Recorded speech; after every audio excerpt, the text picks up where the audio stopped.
इस वीडियो में हम समझेंगे कि सेल क्या होता है, सेल का आंतरिक प्रतिरोध क्या होता है और इसके आंतरिक प्रतिरोध को प्रभावित करने वाले कारक क्या क्या होते हैं।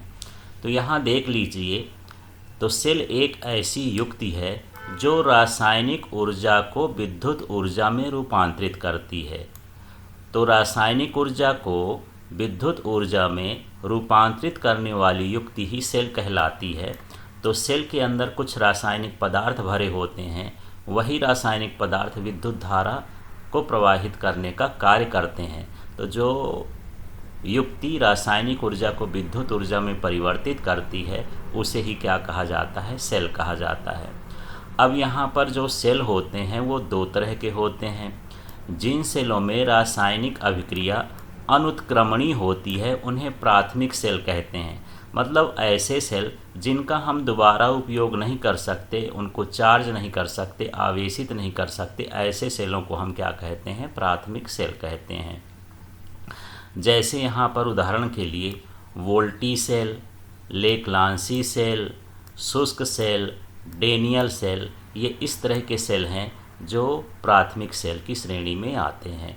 फिर हम बात करते हैं यहाँ पर जिन सेलों में रासायनिक अभिक्रिया उत्क्रमणीय होती है वे द्वितीयक सेल या संचायक सेल कहलाते हैं।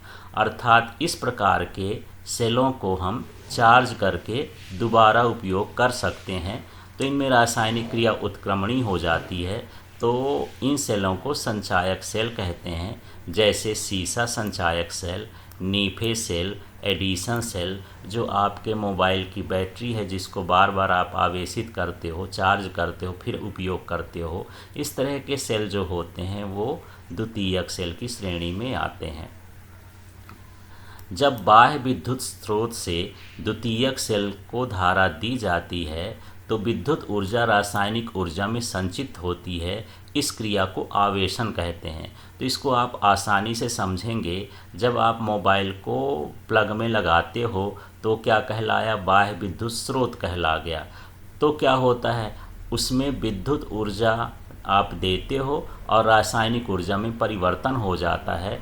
तो इस तरह से यहाँ पर ये जो क्रिया होती है इसको आवेशन कहते हैं, चार्जिंग कहते हैं। जैसे चार्ज जब आप करते हो तो बाह्य स्रोत से धारा देते हो। इसी तरह से यहाँ पर देख लेते हैं कि जब द्वितीयक सेल से धारा ली जाती है तो रासायनिक ऊर्जा विद्युत ऊर्जा में क्या होती है, रूपांतरित होती है। इसको क्या कहते हैं, निरावेशन, माने डिस्चार्जिंग का। जैसे आप कभी कभी अपने मोबाइल का इस्तेमाल करते हैं तो उस समय बैटरी आपकी डाउन होने लगती है, इसका मतलब वो डिस्चार्ज हो रही है।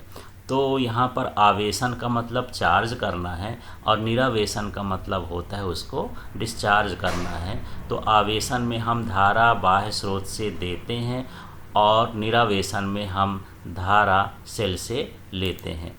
वैसे सेल और बैटरी में ये अंतर होता है कि जब बहुत सारे सेल जुड़ जाते हैं और वो एक होकर के धारा प्रवाहित करते हैं तो हम उसे बैटरी कहने लगते हैं। तो एक से अधिक सेलों का जो समूह होता है उसे ही हम क्या कहते हैं, बैटरी कहते हैं। अब यहाँ पर हम समझेंगे कि ये विद्युत वाहक बल क्या कहलाता है। यहाँ पर ये बी वा लिखा, इसका मतलब है विद्युत वाहक बल।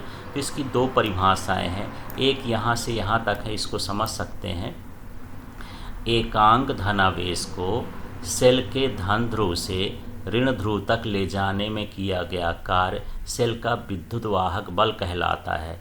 तो इसको ऐसे समझ लीजिए कि हमारे पास ये सेल है और सेल में देखे होंगे दो हिस्से होते हैं, एक धनात्मक वाला होता है और ये पॉजिटिव टर्मिनल का हो गया और ये निगेटिव टर्मिनल का होता है। जब हम इसका परिपथ बनाते हैं, एक बंद परिपथ, तो जो आवेश है वो धन ध्रुव से कहाँ तक जाता है, ऋण ध्रुव तक जाता है। तो इसमें जो किया गया कार्य होता है वही सेल का विद्युत वाहक बल कहलाता है। अब इसकी दूसरी परिभाषा है जो अधिकतर खाली स्थान में आती है। खुले परिपथ में सेल के ध्रुवों के बीच का महत्तम विभवांतर या अधिकतम विभवांतर को हम क्या कहते हैं, विद्युत वाहक बल। अर्थात ये है कि यदि हमारे पास सेल है और सेल का हम किसी भी प्रक्रिया में इस्तेमाल नहीं कर रहे हैं, इस कंडीशन में है तो ये खुला परिपथ कहलाया। जब हम सेल के साथ कुछ नहीं जोड़ते हैं तो कैसा परिपथ कहलाएगा? खुला परिपथ कहलाएगा। अब यहाँ धन ध्रुव के बीच और ऋण ध्रुव के बीच जब हम विभवांतर को मापते हैं तो ये क्या कहलाता है? विद्युत वाहक बल कहलाता है। तो सीधे सीधे खुले परिपथ में फिर ये सेल के ध्रुवों के बीच का अधिकतम विभवांतर विद्युत वाहक बल कहलाता है। इसी तरह से यहाँ पर हम बात कर लेते हैं टर्मिनल या सीमांत विभवांतर। ये क्या होता है? तो बंद परिपथ में इलेक्ट्रोडों के बीच का महत्तम विभवांतर सेल का टर्मिनल या सीमांत विभवांतर कहलाता है। अब देखिए थोड़ा सा अंतर हो गया है यहाँ विद्युत वाहक बल और टर्मिनल विभवांतर में। तो यहाँ पर क्या अंतर हो गया है कि मान लीजिए यहाँ पर हमारे पास कोई सेल है और सेल में हम कोई चीज़ जोड़ दिए हैं, जैसे आप रिमोट जोड़ दिए या बल्ब जोड़ दिए या घड़ी जोड़ दिए। अब ये इस सेल का उपयोग हो रहा है, तब हम इसके सिरों के बीच का मतलब प्लस और माइनस के बीच का विभवांतर ज्ञात करेंगे। तो इस विभवांतर को हम बोलेंगे टर्मिनल विभवांतर या सीमांत विभवांतर। तो दोनों में आपको अंतर समझ में आ गया होगा कि विद्युत वाहक बल खुले परिपथ का होता है और ये किसका होता है? बंद परिपथ का। बाकी परिभाषा दोनों की सेम है। खुले परिपथ में इलेक्ट्रोडों के बीच का अधिकतम विभवांतर क्या कहलाया? विद्युत वाहक बल। अब खुले की जगह बंद कर देंगे तो बंद परिपथ में सेल के इलेक्ट्रोडों के बीच का अधिकतम विभवांतर टर्मिनल विभवांतर कहलाता है। अब यहाँ पर देखते हैं विद्युत परिपथ में एक बिंदु से दूसरे बिंदु तक एकांक धनावेश को ले जाने में किया गया कार्य विभवांतर कहलाता है। अब यहाँ पर ये परिपथ की बात हो रही है तो किन्हीं भी दो बिंदुओं के बीच का विभवांतर, विभव का अंतर विभवांतर कहलाता है। तो मान के चलिए अभी हम सेल की बात न करें, सेल तो एक स्रोत का काम करता है, लेकिन ये बाह्य परिपथ में यहाँ से यहाँ तक धारा बहती, तो किन्हीं भी दो बिंदुओं का हम ये परिपथ में यदि विभवांतर निकालते हैं या विभव का अंतर निकालते हैं या एक अंक आवेश को इस बिंदु से इस बिंदु तक ले जाते हैं तो इसमें जो किया गया कार्य होता है उसको हम क्या कहते हैं? विभवांतर कहते हैं। इसका दूसरी परिभाषा भी है, यहाँ से यहाँ तक दो बिंदुओं के बीच के विभव का अंतर विभवांतर कहलाता है। अब चलिए यहाँ पर देख लेते हैं जो डेनियल सेल होता है उसको प्रामाणिक सेल कहते हैं, माने इसके आधार पर हम अन्य सेलों का विद्युत वाहक बल का मान ज्ञात करते हैं।